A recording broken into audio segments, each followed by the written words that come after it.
اعوذ باللہ من الشیطان الرجیم بسم اللہ الرحمن الرحیم۔ جی ہم آج کے سبق کا آغاز کرتے ہیں۔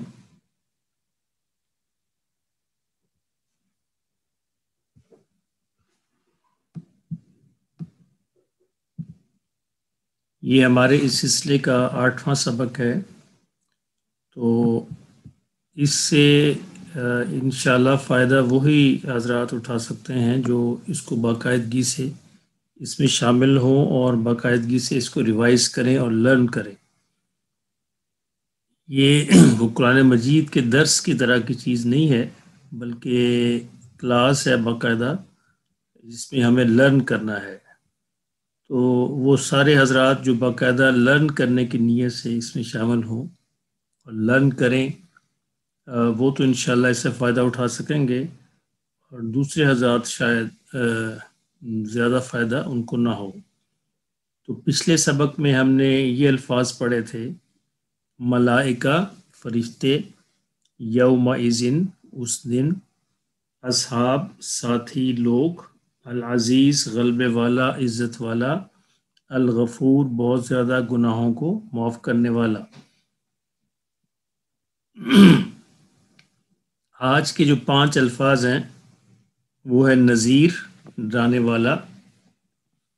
انبیاء کی صفت آئی ہے نذیر اور بشیر، یعنی ڈرانے والے اور بشارت اور خوشخبری دینے والے، یعنی کامیابی کی، جنت کی خوشخبری دینے والے، اور ناکامی کی یا جہنم سے ڈرانے والے۔ تو نذیر کا مطلب ہے ڈرانے والا، مبین کھلا واضح، عدو دشمن، شیطان کے بارے میں آتا ہے کہ انہو عدو مبین، کہ وہ انسان کا کھلا ہوا دشمن ہے۔ ماؤن پانی، اور بلکہ۔ یہ آج کے 5 الفاظ ہیں، انشاءاللہ ان کو یاد کیجئے تو اب تک ہماری کافی وکیبلری بن چکی ہے، اسی مدد سے ہمارے لیے آگے چلنا آسان ہوگا۔ گرامر کے جو کچھ ٹپس تھے وہ ہم بہت ساری چیزیں کور کر چکے ہیں، ہم یہ دیکھ چکے ہیں کہ اسم کی پہچان کیا ہوتی ہے، فعل مضارع کی پہچان کیا ہوتی ہے، تثنیہ یا مثنیٰ ڈوئل ناؤن کی پہچان کیا ہوتی ہے، اور جمع مذکر کی علامات کیا ہیں، جمع مؤنث کی علامات کیا ہیں، جمع مکسر کی علامات کیا ہیں۔ مذکر مؤنث کے بارے میں بھی ہم پڑھ چکے ہیں کہ مؤنث کی کون کون سی علامات ہیں اور مؤنث کی کتنی قسمیں ہیں۔ مؤنث حقیقی ہے، مؤنث قیاسی ہے، اور مؤنث سماعی ہے۔ یہ ساری چیزیں ہم اس میں کور کر چکے ہیں۔ پچھلی دفعہ ہمارا جو لیسن تھا وہ اسم کی اعرابی حالتوں کے بارے میں تھا، اور میں نے عرض کیا تھا کہ یہ ٹاپک بہت ہی ضروری ہے، اسم کی اعرابی حالت، کہ اگر ہمیں یہ پتہ ہو کہ فلاں لفظ فلاں اسم جو ہے کس حالت کے اندر ہے تو ہمارے لیے ترجمہ کرنا بہت آسان ہو جائے گا، چونکہ عام طور پر جو سبجیکٹ ہے، فاعل ہے، وہ عام طور پر حالت رفع میں اندر ہوتا ہے، اور جو آبجیکٹ ہے یعنی مفعول جو ہے وہ عام طور پر حالت نصب میں ہوتا ہے۔ اس لیے ان حالتوں کو جاننا اس لیے ضروری تھا تاکہ ہمیں اس کی پہچان ہو سکے، یعنی لفظ دیکھ کر ہمیں یہ اندازہ ہو جائے، پتہ چل جائے کہ یہ لفظ اپنی کس حالت میں ہے، کیا حالت رفع میں ہے، حالت نصب میں ہے، یا حالت جر میں ہے۔ تو ظاہر ہے اگر ہمیں اس کی پہچان ہو جائے گی تو پھر اس کا ترجمہ کرنا ہمارے لیے آسان ہو جائے گا۔ تو یہ ساری چیزیں اسم کی اعرابی حالت بھی ہم پڑھ چکے تھے لاسٹ ٹائم۔ ہم نے دیکھا کہ اسم کی جو اصلی حالت ہے وہ حالت رفع ہوتی ہے، کسی بھی اسم کی اصلی حالت جو ہے وہ حالت رفع ہوتی ہے۔ کوئی اسم حالت نصب یا حالت جر میں کب جاتا ہے اس کی بہت ساری ریزنز ہوتی ہیں، وجوہات ہوتی ہیں، ان وجوہات کی وجہ سے وہ اپنی حالت کو چینج کرے گا، لیکن اس کے میننگ میں فرق نہیں پڑے گا۔ تو اس میں سے ایک حالت آج ہم دیکھیں گے جس کو حالت جر کہا جاتا ہے۔ حالت جر یعنی اسم جو ہے، کچھ الفاظ ایسے ہیں کہ جن کے بعد آنے والے جو اسم ہیں وہ ہمیشہ حالت جر کے اندر ہوں گے۔ یہ الفاظ مخصوص ہیں، آج کے سبق میں ہم ان الفاظ کو دیکھیں گے۔ ان کو حروف جارہ کہتے ہیں، حروف جارہ۔ حروف جارہ کا مطلب یہ ہے کہ اپنے بعد آنے والے اسم کو جر دینے والے۔ آسان الفاظ میں آپ سمجھ لیں کہ زیر دینے والے، لیکن لاسٹ ٹائم ہم نے دیکھ لیا ہے کہ لازمی نہیں کہ زیر ہو، زیر بھی ہو سکتی ہے اور یا نون بھی ہو سکتا ہے۔ زیر بھی حالت جر کی علامت ہے، اور یا نون، واو نون کا یا الف نون کا یا نون کے اندر بدل جانا، یہ بھی حالت جر کی علامت ہے۔ تو حروف جارہ وہ حروف ہیں جو اپنے بعد آنے والے اسم کو حالت جر میں لے جاتے ہیں۔ یہاں پہ یہ لکھا ہوا ہے کہ حروف جارہ اسم کو زیر دینے والے حروف، تو یہ یاد رکھیے کہ یہ لازمی، زیر لازمی نہیں ہے، زیر دیتے ہیں عام طور پر، اور بعض حالتوں میں جو نون والے حروف ہوتے ہیں جیسا کہ ہم نے پچھلی دفعہ دیکھا تھا، ان کو یہ یا نون کی شکل میں لے جاتے ہیں، الف نون یا اور وا نون کو یا نون میں بدل دیتے ہیں۔ تو اگر کسی اسم کے آخر میں آپ کو یا نون نظر آ رہی ہے تو اس کا مطلب یہ ہے کہ وہ بھی حالت جر میں ہوگا۔ اور اسم کے آخر میں زیر لگاتے ہیں، یعنی اسم کو حالت زیری، یہ اس بک والے نے اس کو حالت زیری کہا ہے، لیکن عام طور پر اس کو حالت جر کہا جاتا ہے۔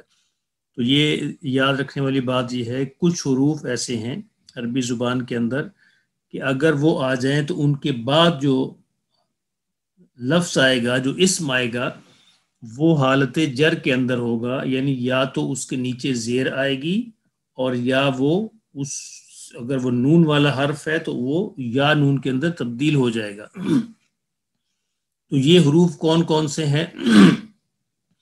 اب دیکھیے پہلا حرف ہے با، الف سے آگے جو با ہوتا ہے، یہ با کا مطلب ہوتا ہے سے، پر، کے، ساتھ میں، کوئی بہت سارے میننگز ہیں اس کے، یہ کانٹیکسٹ کے مطابق ہم اس کی میننگ استعمال کریں گے۔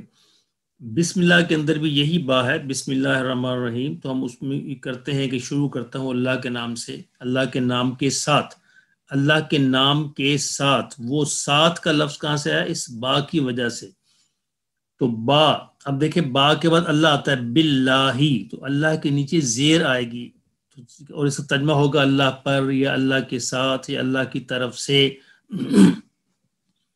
قومن ایک لفظ ہے، اگر قوم پر یہ سے پہلے با جیسے ہو جائے بی قو، تو یہ قومن بی قومن سے چینج ہو جائے گا، یعنی یہاں پہ پہلے پیش تھی تنوین تھی، پیش کی تنوین تھی، یہاں تو زیر کی تنوین بن جائے گی، بی قومن، با کی وجہ سے لفظ کا مطلب وہی رہے گا، قوم کا میننگ وہی رہے گا، لیکن با کی وجہ سے یہ تنوین جو پیش والی تھی زیر والی میں تبدیل ہو گئی۔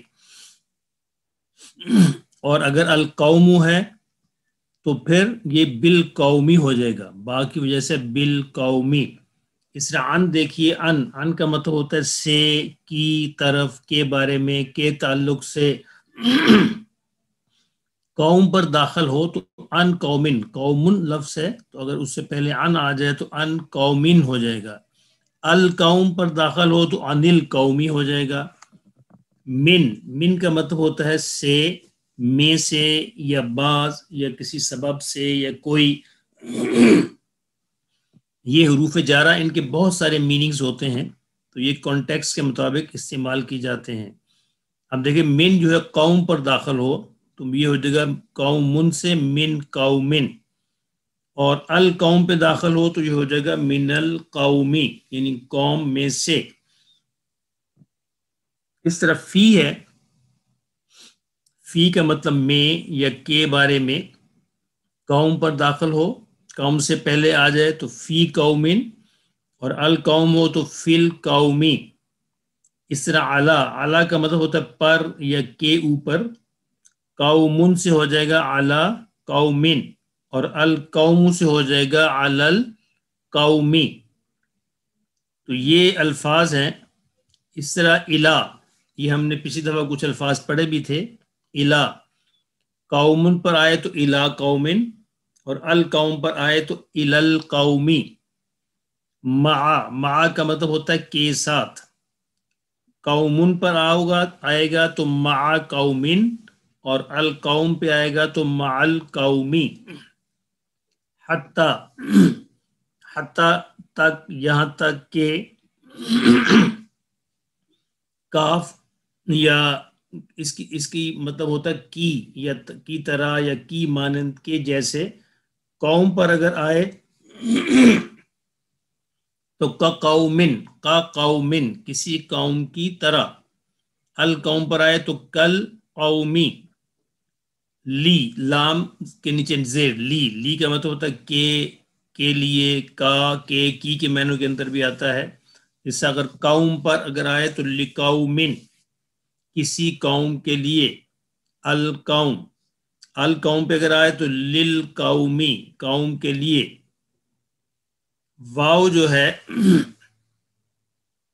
واو عام طور پر قسم کے معنوں میں آتا ہے، اور بھی اس کے میننگ ہے. تو واللہ اللہ کی قسم، تو واو اگر اللہ سے پہلے آ جائے تو اللہ کے نیچے پھر زیر آئے گی، واللہ اللہ کی قسم.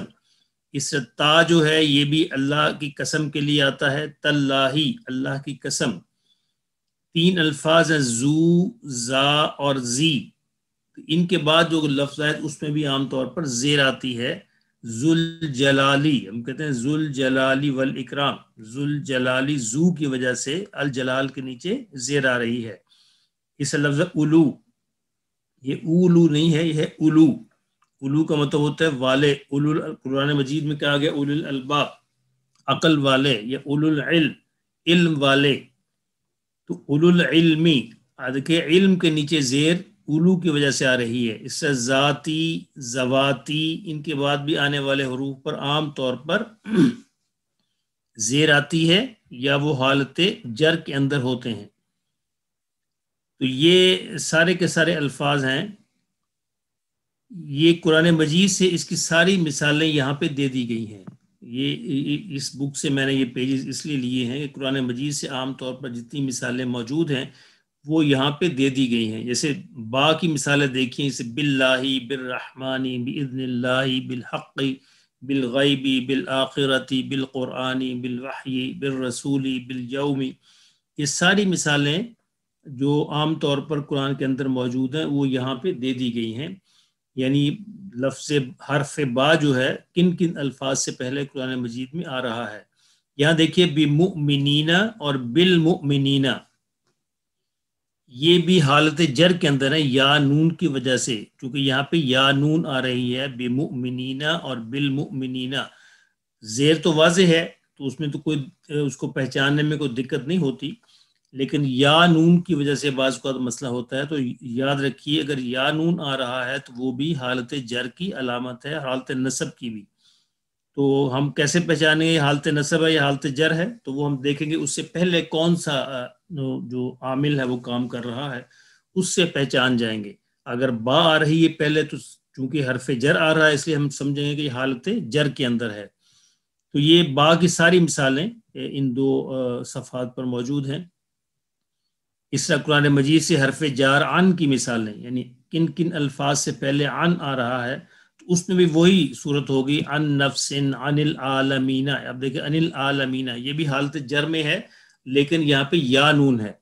عن المنکری، عن منکرن، عن الناری، عن شیئن، عن المسجد الحرامی. تو اس کے بعد آنے والے الفاظ جو ہیں ان کے نیچے بھی عام طور پر زیر آئے گی. اس سے مستثنا جو ہے ایکسیپشنز جو ہوتے ہیں وہ اس میں زبان کے اندر ہمیشہ ہوتی ہیں. عن ابراہیم، یہاں ابراہیم پر زیر نہیں آئے گی، یہ ایک استثناء ہے. عن ابراہیم، عن الہدا، عن مولن، عن الہوا، عن النجوہ. یہ ایسے الفاظ ہیں جو ایکسیپشنز کے اندر ہیں، اگرچہ ان سے پہلے عن موجود ہے لیکن پھر بھی یہ الفاظ جو ہے ان کے نیچے زیر نہیں آئے گی، زبر ہی ان کے اوپر موجود رہے گی. اب قرآن مجید سے حرف جار من کی مثالیں، ان صفحات پر من کی ساری مثالیں موجود ہیں. من المؤمنین، من آیت، من الحق، من خیر، من الشہداء، من الشاہدین، مشرکۃ. یہ ساری مثالیں آپ اس میں سے پڑھ سکتے ہیں. اور قرآن مجید سے حرف جار الہ کی مثالیں، یعنی الہ کے بعد آنے والے جو الفاظ ہیں وہ بھی اسی شکل میں اندر ہوں گے، یا تو ان کے نیچے زیر ہوگی اور یا نون ہوگی. جیسے یہ دیکھیں الی السماء، الی الکعبین یا نون ہے، الی بعض یہاں بھی یا نون ہے، الی اللیل، الی الحکام، الی الحج، الی اللہ، الی النار، الی الجنت. تو یہ الی کی مثالیں ہیں. اسی طرح حرف جار جو فی فی کی مثالیں بھی ساری کی ساری یہاں پہ دی گئی ہیں. فی المساجد، فی العلم والجسم، فی الدنیا والآخرہ، فی سبیل اللہ، فی السماوات، فی الارض، فی الدین، فی ظلمات. یہ ساری مثالیں بھی موجود ہیں. یہ فی کی بہت ساری مثالیں ہیں. اس سے حرف جار اعلیٰ کی مثالیں ہیں، وہ بھی ساری کی ساری فہرست یہاں پہ دے دی گئی ہے. اس سے حرف جار لی کی مثالیں ہیں، یہ بھی ساری یہاں پہ موجود ہیں. اور حرف جر مع کی مثالیں ہیں، مع الراکعین، مع الشاہدین، مع الصابرین. تو یہ عام طور پر جتنے حروف قرآن مجید کے اندر استعمال ہوئے ہیں ان کی فہرست، وہ سارے الفاظ وہ یہاں پہ دے دیے گئے ہیں. تو ان کو آپ پڑھیے اور ان کا ترجمہ بھی قرآن مجید سے دیکھنے کی کوشش کیجیے، تو انشاءاللہ ہمارے لیے آگے چلنا بہت آسان ہو جائے گا. جی یہاں تک بات کلیئر ہے؟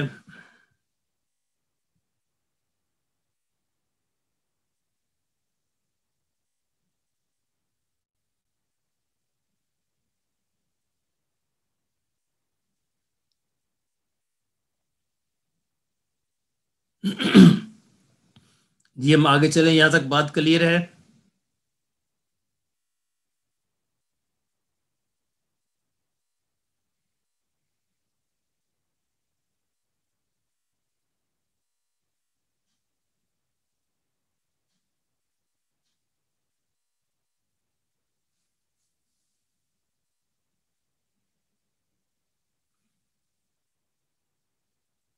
یہ میں نے عرض کیا ہے کہ زیر جو ہے، زیر کی بات نہیں ہے، یعنی باللہ. دیکھیں اللہ کے نیچے جو زیر آ رہی ہے یہ با کی وجہ سے آ رہی ہے، چونکہ پہلے با آئی ہے.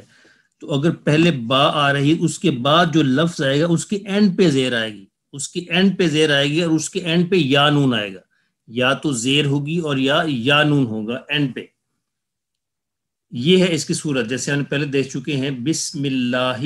تو اللہ کے نیچے جو زیر آ رہی با کی وجہ سے ہے، تو با کے بعد جو لفظ آئے گا، جو اسم آئے گا، جو ناؤن آئے گا، اس کے اینڈ پہ زیر آئے گی. یا تو اس طرح اس کی شکل تبدیل ہوگی، اور یا پھر یا نون سے تبدیل ہو گئے، جیسے عن العالمین.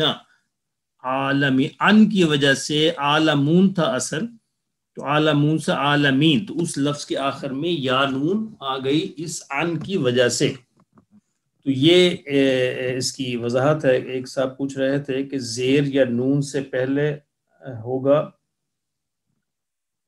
زیر یا نون سے نہیں. زیر جو ہے وہ الگ چیز ہے، کسی لفظ کے آخر میں ہوگی، اور یا نون جو ہے، دو ہم نے پڑھے تھے اس کی الفاظ کس میں. ایک وہ الفاظ جن کے آخر میں نون آتا ہے، اور ایک وہ الفاظ جن کے آخر میں نون نہیں ہے. تو جو نون والے الفاظ ہیں وہ تبدیل ہوتے ہیں یا نون سے. ان میں یا تو الف نون ہوگا یا واو نون ہوگا. تو الف نون اور واو نون آخر میں یا نون سے تبدیل ہو جائے گا. جب یا نون سے تبدیل ہوگا تو یہ انڈرسٹوڈ ہوگا کہ وہ یا حالت نصب میں ہوں گے یا حالت جرم کے اندر ہوں گے. اور زیر تو واضح ہی ہے کہ جب لفظ کے آخر میں زیر آ جائے گی. لاسٹ ٹائم جو ہے ہم سورہ اخلاص پڑھ چکے تھے. سورہ اخلاص کے بعد جو ہے سورہ لہب آج ہم دیکھیں گے. اس سورہ کے دو نام ہیں، سورہ لہب کہا جاتا ہے یا سورہ مسد بھی اس کا نام ہے.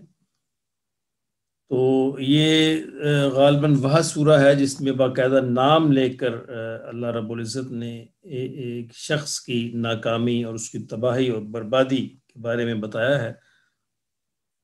اور دیکھیے یہ اتفاق یہ ہے کہ یہ شخص حضور صلی اللہ علیہ وسلم کا حقیقی چچا ہے. اس سے اندازہ ہوتا ہے کہ اسلام کے اندر رشتوں کی وہ اہمیت نہیں ہے جو ایمان کی اہمیت ہے. یعنی کامیابی کے لیے رشتے دار ہونا کافی نہیں ہے، کامیابی کے لیے آپ کا کسی کے ساتھ نسبی تعلق ہونا وہ کافی نہیں ہے. کامیابی کے لیے آپ کا ایمان والا ہونا کافی ہے. نوح علیہ السلام کا بیٹا ایمان نہیں لایا تو وہ طوفان کے اندر غرق ہو گیا، اور نوح علیہ السلام کی خواہش اور درخواست کے باوجود جو ہے وہ نہیں بچ سکا، تباہی کا شکار ہو گیا.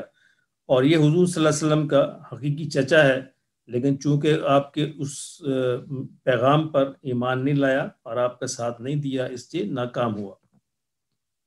تو دین کی ترتیب جو ہے وہ نسبی تعلق اس کی اہمیت بعد میں ہے، اس سے پہلے جو ہے وہ یہ ایمان والا جو تعلق ہے وہ کامیابی کے لیے ضروری ہے۔ تبت، تبت کا مطلب ٹوٹ گئے، یہ ایک محاورہ ہے عربی زبان کا، جیسے کسی کی بربادی کے لیے بولا جاتا ہے کہ اس کے دونوں ہاتھ ٹوٹ گئے۔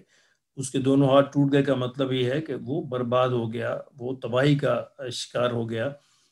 تو تبت یہ اس موقع پر ہے جب حضور صلی اللہ علیہ وسلم نے اہل مکہ کو کوہ صفا پر بلایا، اور کوہ صفا پر بلا کر جب پہلی دعوت آپ نے دی ہے، پہلی وحی جب آئی ہے، تو اللہ رب العزت نے آپ سے یہ کہا کہ اب اس پیغام کو پہنچائیے، لیکن اس وقت تک اوپن جو دعوت تھی، اوپن تبلیغ تھی، اس کا حکم نہیں تھا۔ تو پہلی وحی کے بعد آپ اس دعوت کو اپنے جو قریبی عزیز و اقارب تھے یا قریبی دوست احباب تھے، ان تک اس پیغام کو پہنچاتے رہے۔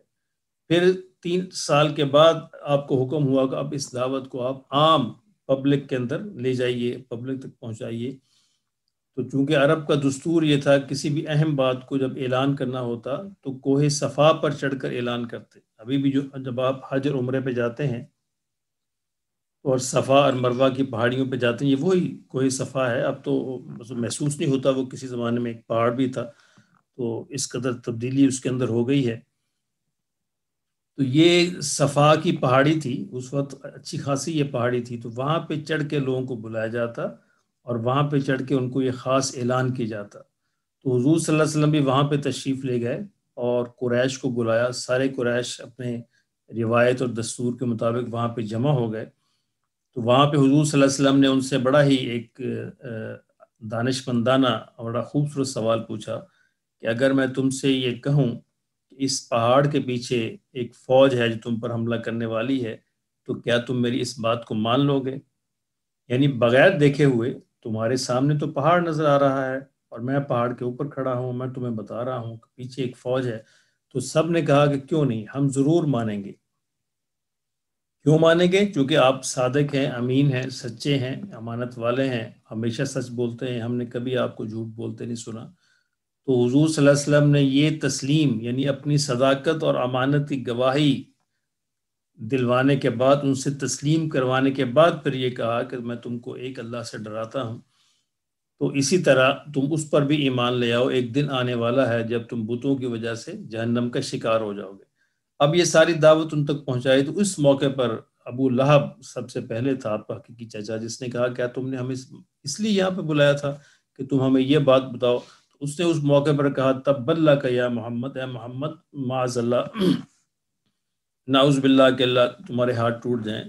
تو اللہ نے اس کے جواب میں یہ سورہ نازل فرمائی، تبت یدا، ٹوٹ گئے، یدا دونوں ہاتھ، ابی لہب ابو لہب کے، وتب اور وہ ہلاک ہو گیا۔ یعنی ٹوٹ گئے کا مطلب یہ ہے کہ ٹوٹ جائیں گے، ٹوٹ جائیں گے۔ تبت یدا یعنی برباد ہو جائے گا وہ شخص، دونوں ہاتھ ٹوٹ گئے۔ ابھی یہاں ابو لہب ابی لہب سے چینج ہو گیا، اس کی وجہ کیا ہے؟ اس کے پیچھے بھی کچھ ریزنز ہیں گرامر کی جو ہم دیکھیں گے بعد میں۔ نام تو اس کا ابو لہب ہے، وتب اور وہ ہلاک ہو گیا، ما نہیں، ما نہ یا نہیں، اغنا کام آیا، انہو اس کے، مالہو اس کا مال، وا اور ما جو، وا اور ما جو۔ اب دیکھیں یہ جو ما ہے پہلا، اس کا مطلب نہ ہے، اور یہ جو ما ہے اس کا مطلب جو ہے۔ تو کب ما کا مطلب نہ ہوگا اور کب ما کا مطلب جو ہوگا، تو یہ بھی ہم انشاءاللہ پریکٹس کے ساتھ ہمیں اس کی سمجھ آ جائے گی۔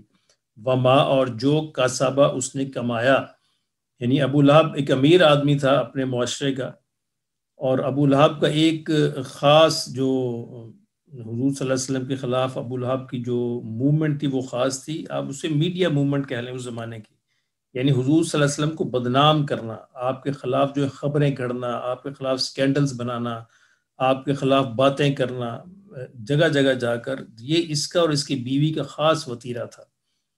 تو کسی کو ڈیفیم کرنا میڈیا کے ذریعے سے، تو یہ اس زمانے کا چلتا پھرتا میڈیا تھا ابو لہب، تو یہ اس کی خاص تھی اور یہ اس کا خاص بڑا جرم تھا حضور صلی اللہ علیہ وسلم کے خلاف۔ تو ٹوٹ گئے دونوں ہاتھ اور وہ ہلاک ہوا، اس کے کام نہ آیا اس کا مال جو اس نے کمایا. یعنی دنیا کے اندر جو مال اس نے کمایا جس پہ اس کو بہت مان تھا، وہ آخرت میں اس کے کوئی کام نہیں آئے گا. نہ کام آئے گا مطلب کہ آخرت میں کوئی کام نہیں آئے گا. سیسلا، ان قریب وہ داخل ہوگا. سین یہ ان قریب کے معنی دیتا ہے، یعنی جلد ہی داخل ہوگا. نارن، آگ میں. ذات اللہب، جو کہ شعلے مارتی ہوگی. اب یہ شعلے مارتی، یہ اس کی صفت ہے، یعنی کیسی ایڈجیکٹو ہے نار کے لیے. ایسی آگ جو بہت بھڑک رہی ہوگی، جو بہت شعلے مار رہی ہوگی، ان قریب یہ شخص جو ہے اس میں داخل کر دیا جائے گا. وامرأتہ، وا اور امرأتہ اس کی بیوی. امرأ کہتے ہیں بیوی کو. وا اور امرأتہ اور اس کی بیوی. حمالہ، حمالہ ڈھونے والی، لادنے والی، بوجھ یعنی لے کر جانے والی. حمالۃ الحطب، اور اس کی بیوی جو لادنے والی ہے کون سا بوجھ؟ لکڑیوں کا. یعنی لکڑیاں لے کے آتی تھی، کاٹتی تھی، اور اسی کے اندر کانٹے بھی ہوتے تھے جو حضور صلی اللہ علیہ وسلم کے راستے کے اندر بکھیر دیتی تھی. تو وہ اس کی بیوی لادنے والی ایندھن. فی جیدہا، اس کی گردن میں. فی میں، جیدہا اس کی گردن. جید گردن، ہا اس کی. فی جیدہا اس کی گردن میں. حبل رسی ہوگی. من سے مسد، من سے مسد. اب دیکھیں من یہ حروف جارہ ہے، حروف جارہ میں جو ہم نے پڑھا ہے نا، اس کے بعد مسدن. اصل میں مسدن ہونا چاہیے تھا، تو مسدن کیوں ہوا؟ من کی وجہ سے. اب من کی وجہ سے اس کے آخر میں زیر آ گئے. یہ دونوں، یہ تنوین پیش والی جو تنوین تھی وہ زیر میں تبدیل ہو گئی. تو ان قریب وہ داخل ہوگا شعلے مارتی ہوئی آگ میں، اور اس کی بیوی جو لادنے والی ہے ایندھن، اسی گردن میں کھجور کی چھال کی رسی ہوگی. تو یہ جہنم کے ایک عذاب کی طرف ایک اشارہ کیا گیا ہے کہ جہنم میں ایک عذاب کی شکل یہ ہوگی کہ اس کی گردن میں رسی کا بل دے کر کھینچ دیا جائے گا، اور وہ جہنم کے اندر بھی اس کو یہ کہا جائے گا کہ اپنی جو آگ جو ہے اس کو اور بھڑکاؤ. جس آگ میں تم نے خود جلنا ہے اس کو اور بھڑکاؤ، اور پھر اس کے اندر خود ہی جلاؤ، خود ہی بھڑکاؤ، اور خود ہی اس کے اندر جلو. یعنی یہ اور زیادہ اذیت ناک چیز ہے. ایک جو تکلیف جو ہے اور ایک جو پنشمنٹ جو ہے، سزا جو ہے، اس کی تیاری بھی انسان خود کرے اور پھر خود ہی وہ پنشمنٹ جو اپنے اوپر لے لے. تو اس طرح کی ایک پنشمنٹ اس کی تذلیل کے لیے اس کو جہنم میں دی جائے گی کہ وہ خود ہی آگ جلائے اپنی، خود ہی اس کو بھڑکائے، اس کے اندر ایندھن بھی ڈالے، اور پھر اسے گلے کے اندر رسی بھی ڈال دی جائے گی جس سے اس کو اور تکلیف ہوگی. تو یہ سورہ جو ہے حضور صلی اللہ علیہ وسلم کے جو مخالفین تھے ان کا نقشہ کھینچتی ہے. ان میں سے ایک کا نام بطور مثال اس میں دے دیا گیا ہے کہ اس کے ساتھ یہ حشر ہوگا. اس سے ہم قیاس کر سکتے ہیں، اندازہ لگا سکتے ہیں کہ آپ کے جو دشمن ہیں، آپ کے جو مخالفین ہیں، تو ان کے ساتھ جو ہے جہنم میں کیا معاملہ ہونے والا ہے. تو اللہ پاک ہم سب کو محفوظ فرمائے. دوسری سورہ جو ہے سورہ نصر ہے جو آج ہم دیکھیں گے. اذا جب، اذا جب جاء آ جائے، اذا جب جاء آ جائے. نصر اللہ اللہ کی مدد، نصر اللہ اللہ کی مدد. والفتح اور فتح، یعنی جب اللہ کی مدد اور نصرت آ جائے، فتح آ جائے. ورأیتا، و اور رأیتا آپ دیکھیں، و اور رأیتا آپ دیکھیں. الناسا لوگوں کو، یدخلون داخل ہو رہے ہیں، فی میں دین اللہ اللہ کے دین میں، افواجن گروہ در گروہ. اب یہاں بھی دیکھیں فی یا فی ہے، فی کی وجہ سے دین کے نیچے زیر ہے. دین کے نیچے کیوں زیر ہے؟ اس فی کی وجہ سے. فی دین اللہ اللہ کے دین میں، افواجن گروہ در گروہ، فوج در فوج، گروپس کے اندر یعنی بڑی تعداد میں. فسبح، فا کا مطلب ہوتا پس، فا تو یا پس. سبح آپ پاکی بیان کریں، تسبیح بیان کریں. بحمدی اللہ کی تعریف کے ساتھ. یہاں بھی دیکھیے حمد، حمد کے آخر میں زیر ہے، حمدی. یہ با چونکہ آ رہی ہے، با کی وجہ سے بی، بحمدی.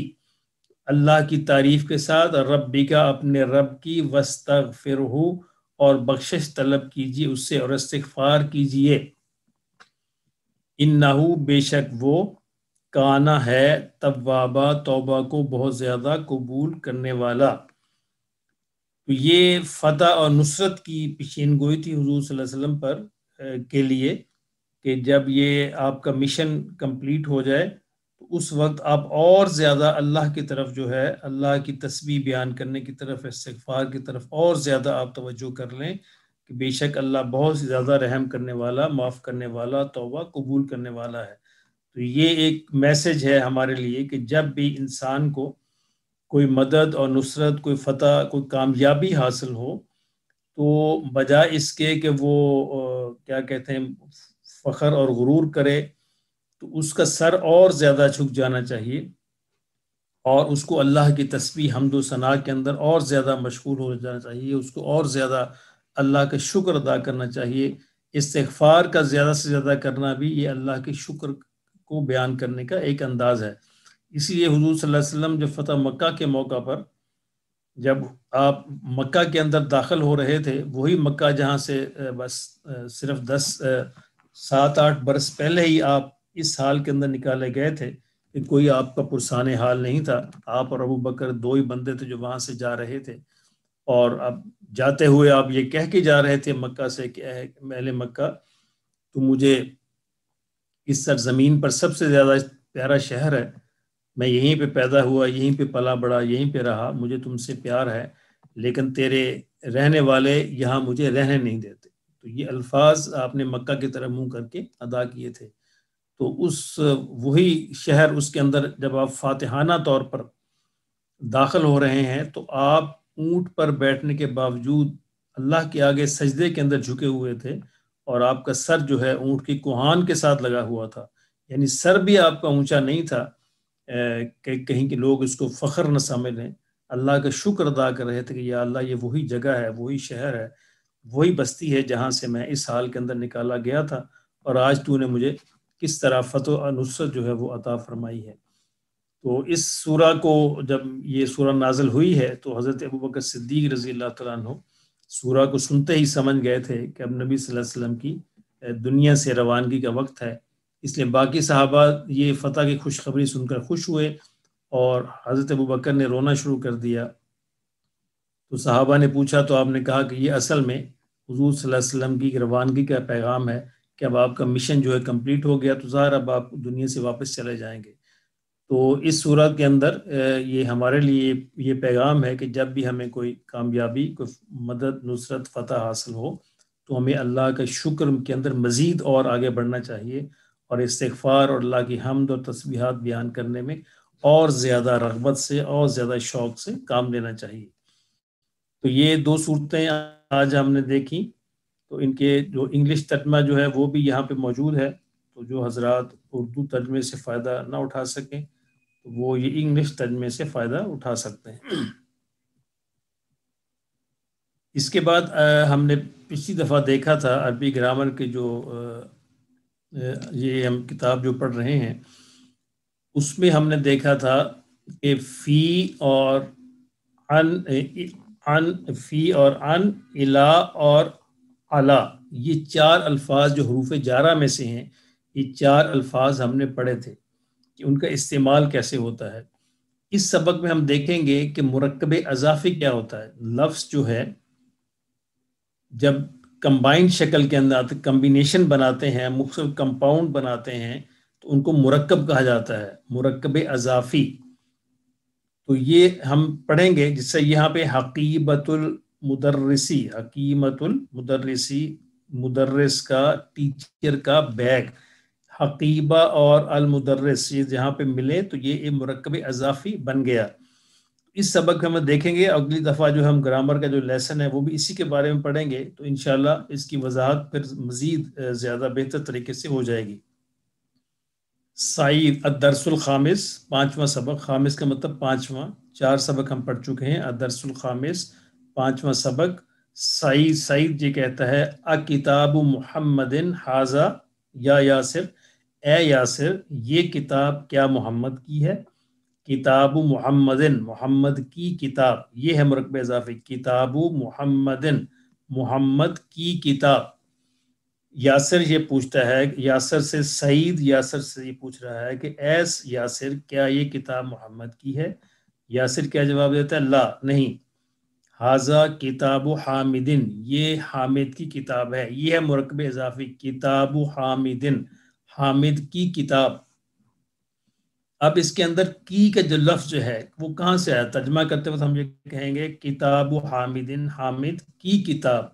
حامد اور کتاب دو لفظ تو موجود ہیں، لیکن اس کے ترجمے میں ہم کی لگا رہے ہیں، کا کے کی لگائیں گے تو یہ کہاں سے آیا؟ یہ اس لیے آیا کہ یہ مرکب اضافی بن رہا ہے۔ تو یہ نیکسٹ ٹائم ہم اس کی رولز بھی دیکھیں گے تو ہمیں اس کا اندازہ ہو جائے گا کہ مرکب اضافی جب دو لفظ اس طریقے سے ایک خاص طریقے سے آپس میں ملتے ہیں تو وہ اس کے اندر کا کے کی کا لفظ ان کے ترجمے کے اندر خود بخود شامل ہو جاتا ہے۔ سعید اینا کتاب محمد، اب سعید یہ پوچھتا ہے کہ محمد کی کتاب کہاں ہے؟ اینا کہاں ہے؟ کتاب محمد محمد کی کتاب، کتاب محمد یہ بھی مرکب اضافی ہے، محمد کی کتاب۔ یاسر یاسر یہ جواب دیتا ہے ہوا علی المکتبی ہناکا، ہوا وہ، یہ پروناؤن ہے، ہوا وہ، علی المکتبی مکتب پر ہے، میز پر ہے، ڈیسک پر ہے، ہناکا وہاں پہ، وہ مکتب پر ہے۔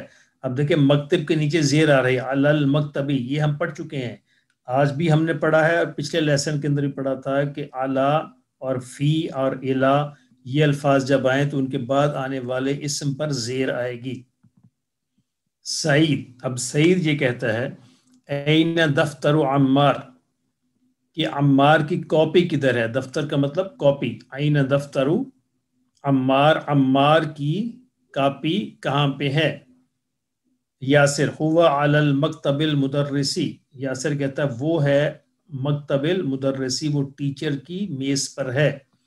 سعید قلم من حاذا یا علی، سعید یہ پوچھتا ہے قلم، یہ قلم جو ہے من کس کا ہے؟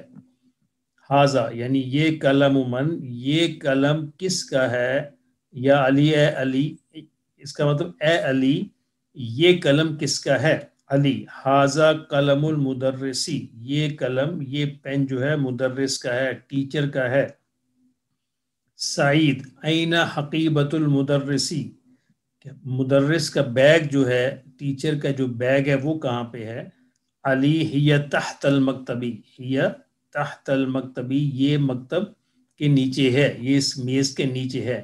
اب دیکھیں یہ حقیبہ، حقیبہ مونس ورڈ ہے، کیوں مونس ورڈ ہے؟ چونکہ اس کے آخر میں یہ راؤنڈ تا آ رہی ہے، گول تا آ رہی ہے، یہ ہم مذکر مونس کے اندر پڑھ چکے ہیں، اس لیے پروناؤن بھی یہاں پہ یہ مونس استعمال ہوگا، ہوا مذکر پروناؤن، یہ ہوا مذکر ہے اور ہیا مونس ہے۔ تمارین اس کی جو ایکسرسائزز ہیں، عجیب عن الاسئلۃ الآتیہ، ان آنے والے سوالوں کے جواب دیجئے، این کتاب محمد، اوپر جو آپ نے پڑھا ہے اسی سے آپ نے ان کے جواب ڈھونڈنے ہیں۔ یہاں پہ یہ کہہ رہا ہے کہ عزف کلمۃ الاولی الی الثانی، یعنی ایک پہلے والے کلمہ کو، پہلے والے لفظ کو دوسرے لفظ کے ساتھ مضاف اور مضاف علیہ بنائیے، جیسے کلم اور حامد، کلم اور حامد، تو کیا بن جائے گا؟ کلم حامدن، یہ اس نے مثال یہاں پہ دے دی ہے، کتاب اور محمد۔ جب اس کو ہم کمبینیشن بنائیں گے، مرکب بنائیں گے، مرکب اضافی بنائیں گے، تو جو بعد میں آنے والا اسم ہے اس کے نیچے زیر آ جائے گی، کتاب پہلے تھا کتاب اور محمد، دونوں اپنی اوریجنل فارم میں، لیکن پھر جب اس کو ہم مرکب بنائیں گے تو یہ ہو جائے گا کتاب محمدن، محمد کی کتاب۔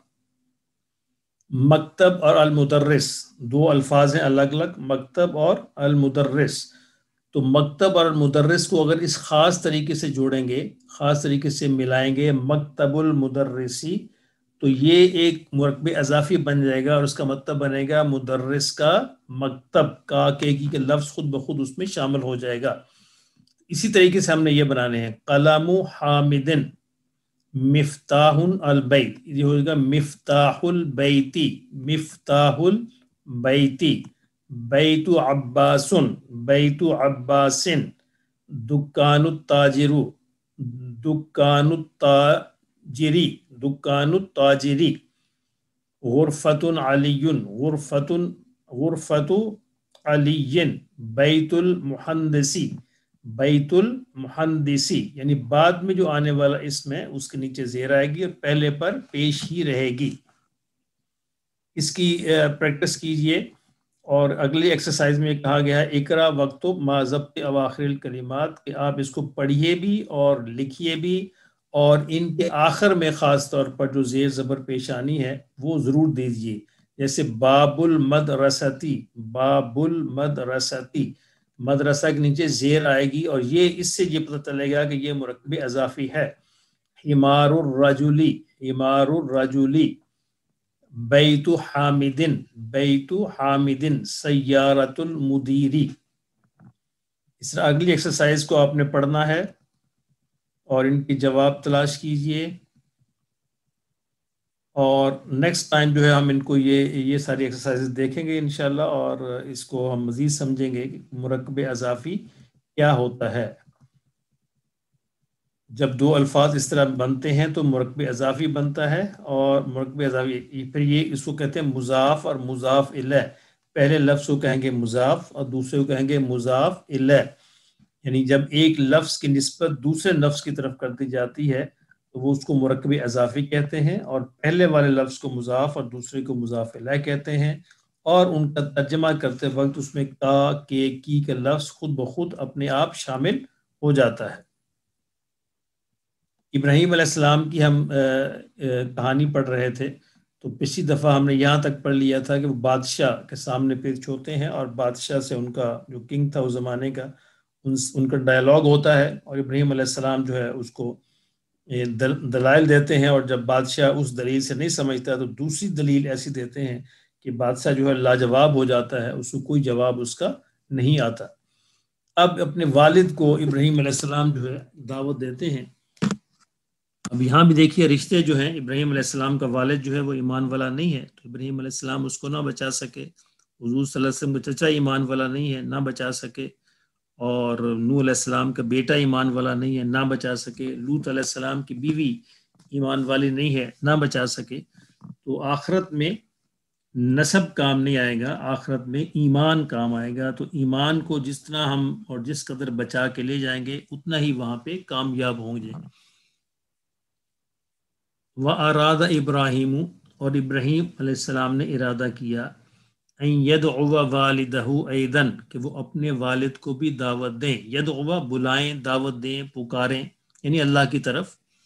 فقال لہ، اس سے کہا، یا اب یہ قرآن کی آیت ہے، یا ابتی لما تعبد ما لا يسمع ولا يبصر. یا ابتی، اے میرے باپ، لما تعبد، کیوں آپ عبادت کرتے ہیں، ما لا يسمع ولا يبصر، کسی ایسی چیز کی جو نہ سن سکتے ہیں اور نہ دیکھ سکتے ہیں. وَلِمَ تَعْبُدُ مَا لَا يَنْفَعُ وَلَا يَضُرُّ، اور کیوں آپ عبادت کرتے ہیں ایسوں کی جو نہ نفع دے سکتے ہیں نہ نقصان دے سکتے ہیں. یا ابت لا تعبد الشیطان، اے میرے والد آپ شیطان کی بندگی نہ کریں. یعنی گویا یہ آپ شیطان کی وجہ سے اس طرح کا کام کر رہے ہیں. یعنی ان کی عبادت کرنے کا مطلب یہ بتوں کی کہ گویا آپ شیطان کی پوجا کر رہے ہیں، شیطان کی پیروی کر رہے ہیں. یا ابتی، اے میرے باپ، لا تعبد الشیطان، آپ شیطان کی بندگی نہ کریں. یا ابتی عبد الرحمن، اے میرے والد آپ جو ہے رحمان کی بندگی کریں، رحمان کی عبادت کریں. وغضب والد ابراہیم، ابراہیم علیہ السلام کے والد غضب ناک ہو گئے، غصے میں آ گئے.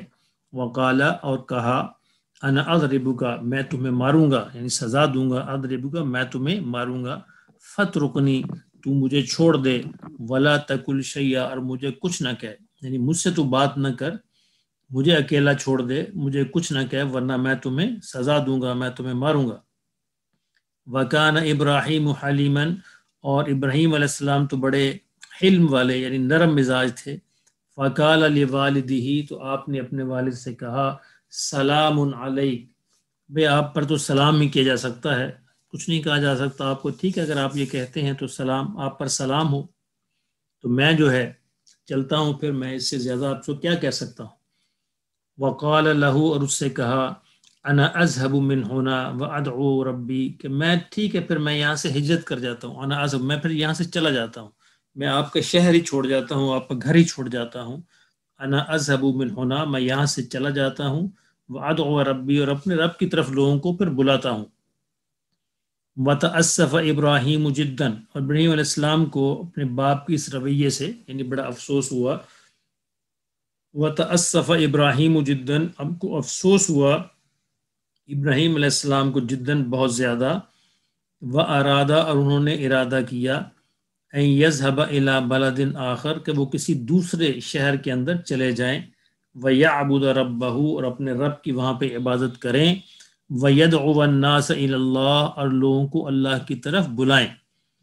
یعنی اب اس اپنے شہر کے اندر حالات ان کے موافق نہیں رہے اور وہاں پہ مشکل ہو گیا لوگوں کو دعوت دینا، تو ابراہیم علیہ السلام نے سوچا کہ وہ اب یہاں سے ہجرت کر جائیں الی مکہ، اب وہ مکہ کی طرف جاتے ہیں۔ وغاضب قوم ابراہیم، اور ابراہیم علیہ السلام کی قوم بھی ان کے خلاف ہو گئی تھی، وہ بھی غصے میں ہو گئی تھی، غضب ناک تھی۔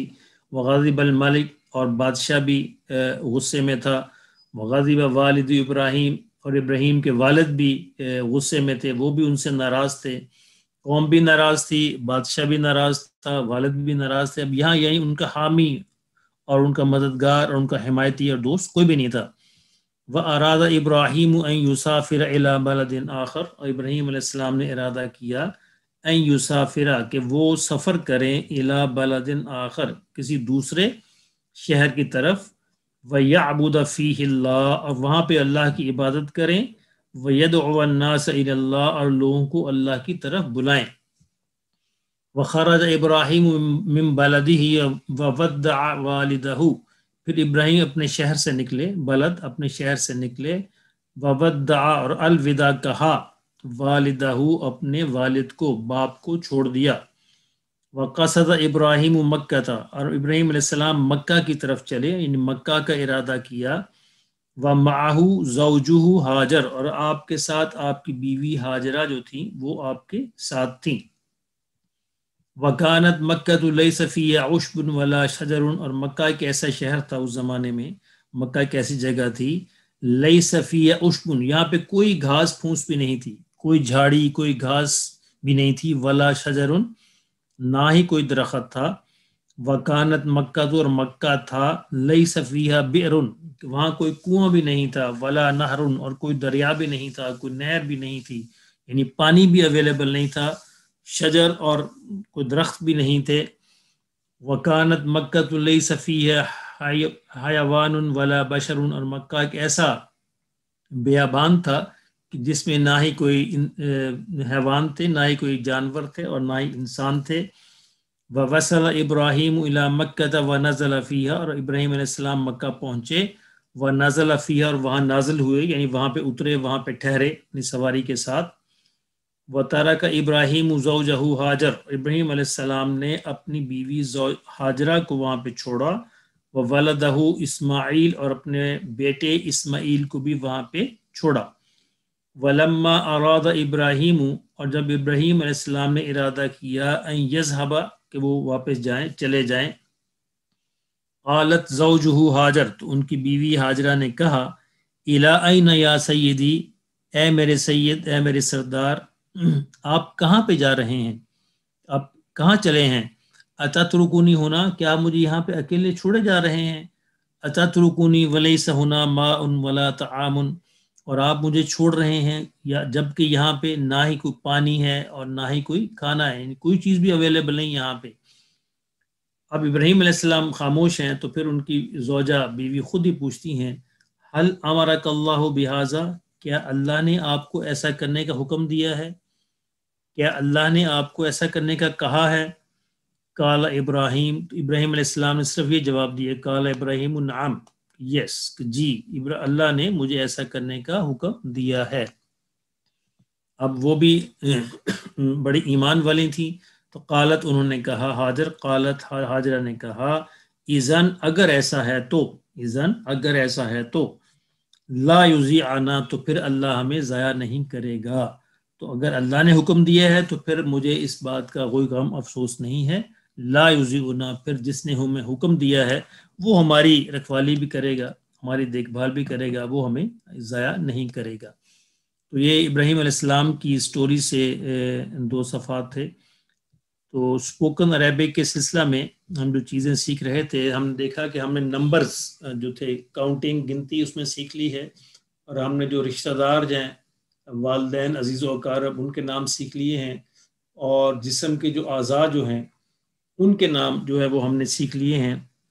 یہ کافی ساری ووکیبلری ہمارے پاس جمع ہو گئی ہے۔ تو آج ہم کچھ جو امپورٹنٹ جو آکوپیشنز ہیں، پیشے ہیں، اور جو اسکول کے بارے میں اور جو مضامین ہیں، سبجیکٹس ہیں، ان کے بارے میں کچھ الفاظ سیکھتے ہیں جو عام طور پر استعمال ہوتے ہیں۔ الجبرا کو جبر کہتے ہیں، یہ خود عربی زبان سے آیا ہے الجبرا کا لفظ۔ آرکیٹیکٹ، مہندس معماری، مہندس معماری، آرٹ، فن۔ بینکر کو مصرفی، بینک کو مصرف کہتے ہیں، اور بینکر کو مصرفی۔ باربر، حلاق، اور جو اس کی شاپ ہوتی ہے اس کو حلاقہ کہتے ہیں، باربر، حلاق، شاپ کو حلاقہ۔ بک، کتاب، سیم لفظ اردو زبان کا۔ باٹنی، نباتیات، اور کارپینٹر، نجار، کیمسٹری، کیمیا، اردو میں بھی یہی استعمال ہوتا ہے۔ ڈینٹسٹ، طبیب الاسنان، آپ نے دیکھا ہے وہ کہ عیادت الاسنان لکھا ہوتا ہے، یعنی ڈینٹسٹ کا کلینک، عیادہ کلینک، اسنان دانتوں کا، تو طبیب الاسنان ڈینٹسٹ۔ ڈکشنری، قاموس۔ ڈاکٹر، طبیب۔ ڈرائنگ، رسم۔ الیکٹریشین، کہربائی۔ انجینئر، مہندس۔ اریزر، ممحات، ممحات یہ جو بچے جس سے مٹاتے ہیں الفاظ۔ جغرافی، جغرافیہ، اردو کے اندر بھی یہی استعمال ہوتا ہے۔ جیومیٹری، ہندسہ، جیومیٹری، ہندسہ۔ تاریخ، ہسٹری، تاریخ، سیم اردو والا لفظ۔ انک، حبر۔ جرنلسٹ، صحافی، اردو زبان کے اندر بھی سیم ہے۔ لینگویجز، لغات، سیم ہے اردو میں بھی۔ لائر، محامی۔ لیٹر، رسالہ۔ اور لنگوسٹکس، علم اللغہ۔ میپ، خریطہ۔ میتھ، ریاضیات۔ مکینک، میکانکی۔ میوزک، موسیقی۔ میوزیشین، موسیقار، اردو کے اندر بھی سیم ہے۔ نیوز پیپر، صحیفہ۔ Notebook. دفتر الملاحظات، دفتر الملاحظات۔ ناول، روایہ۔ نرس، ممرضہ۔ پینٹر، رسام، رسم ڈرائنگ ہے، اور جو ڈرائنگ کرنے والا وہ رسام۔ پینٹنگ، لوحہ۔ پیپر، ورق۔ پین، قلم۔ پینسل، قلم و رصاص۔ فارماسسٹ، سید علی، اور فارمیسی، سید لیہ، فارمیسی، سید لیہ، اور فارماسسٹ، سید علی۔ فزکس، فزیاء۔ پائلٹ، طیار۔ پولیس مین، شرطی۔ پوسٹ مین، ساعی البرید، ساعی البرید۔ پروفیسر یا ٹیچر، استاذ۔ Sales man, بائع۔ سائنس، علم، اور سیزرز، مقص، سیزرز، مقص۔ سیکرٹری، اسی کو بنا دیا گیا ہے عربی کے اندر بھی، سیکرٹری، سیم اسی کو کہتے ہیں مرب بنانا، یعنی کسی انگریزی زبان کے لفظ کو عربی بنا لینا۔ سولجر، جندی۔ سٹیپلر، دمباسا۔ ٹیپ، شریط۔ ٹیچر، معلم یا مدرس بھی کہا جاتا ہے۔ اور رائٹر، کاتب۔ زولوجی، علم الحیوان۔ تو یہ الفاظ ہیں اسپوکن عربک کے لیے، ان کو آپ لرن کیجئے تاکہ ووکیبلری بن کر آپ کو بولنا آسان ہو جائے۔ تو آج کا سبق یہاں پہ ختم ہوتا ہے۔ کوئی کویسچن ہو اور کوئی سوال ہو تو آپ پوچھ سکتے ہیں۔